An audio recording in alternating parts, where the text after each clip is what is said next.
Hello everyone, welcome back to the channel. So today we'll be diving into one of the most fundamental yet the misunderstood part in the concept of deep learning, that is activation function. By the end of this video, you'll be exactly knowing that how activation function is being used and how it exists into neural networks. Imagine you're building a neural network and you have stacked layer after layer. Without any activation function, each single layer is just doing this, multiplying your input by some weights and adding a bias. That's a linear transformation. But there's a brutal truth in that no matter how many linear layers you have in your stack, the entire network is just one big linear function. It cannot learn curves, it cannot learn decision boundaries, it cannot learn anything complex. So there how we have activation function in it. It introduces non-linearity after every neuron, and that's give your neural network a superpower to approximate any function. So that's what make a activation function good. It needs a non-linear differentiable, and so propagationality works over this. It is computationally cheaper, and it's a well behaved over gradient that does not vanish or explode.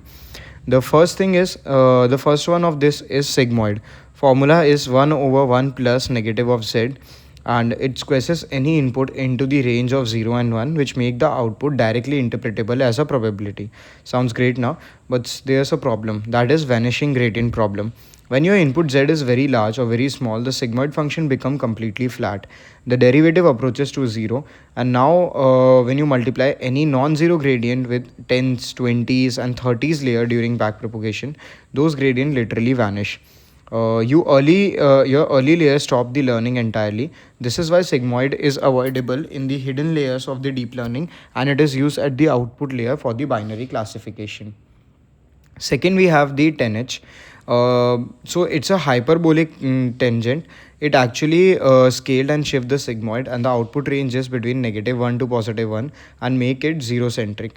There's a very big deal because it means that the gradient updates are more balanced. Positive and negative update don't cancel each other as much as other. So training converge faster. 10H has a stronger gradient, nearly zero compared to sigmoid, and its preferred choices inside RNN and LSTM gate. But it still suffer from vanishing gradient at the extreme, and so deep feed forward network does. Okay, moving forward, we have ReLU. Basically, what happens in ReLU is that you use the rectified linear unit. Formula is very beautiful. It's between max of 0 and z. It is the input is positive, then it is passed through it. If the input is negative, then it's literally 0. Now, why this is powerful? For because of any positive input, the gradient is constant to 1, no vanishing gradient, and the training signal flows cleanly all the way back to the network. So it's super fast to compute and have a very good thing. ReLU is defaultly chosen for the hidden layers in the modern neural network, but it has one weakness: the dying ReLU.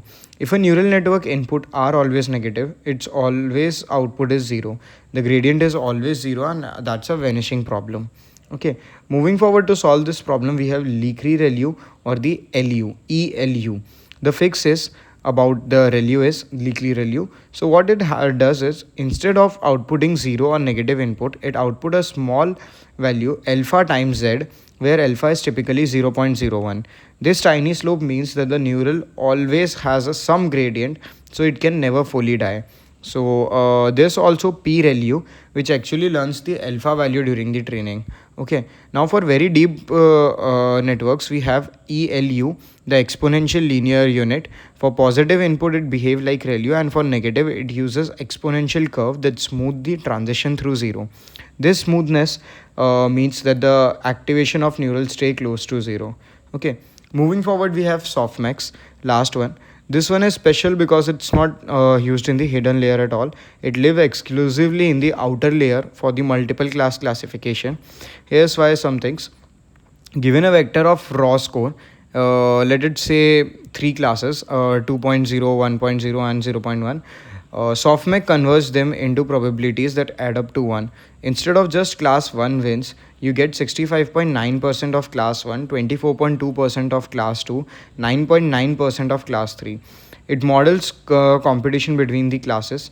Instead, side note, for binary classification with just 2 classes, Softmax mathematically reduced to exactly sigmoid function.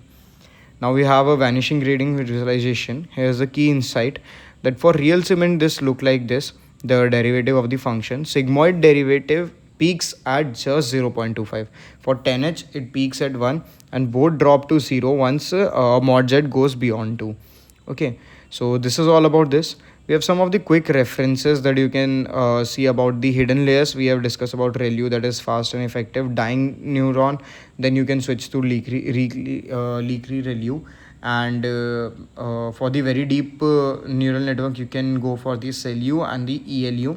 For binary classification output, you can use the sigmoid function. For multiple class, you can use the softmax. For regression output, no activation function needed because it's just linear. For the RNN and the LSTM, 10h can be a better thing for this. So that's how we have wrap up with this. The key takeaway for all of this is that the activation function what which gives a neural network the ability to run anything from the non-trivial values. Okay, so that's about it. Thank you.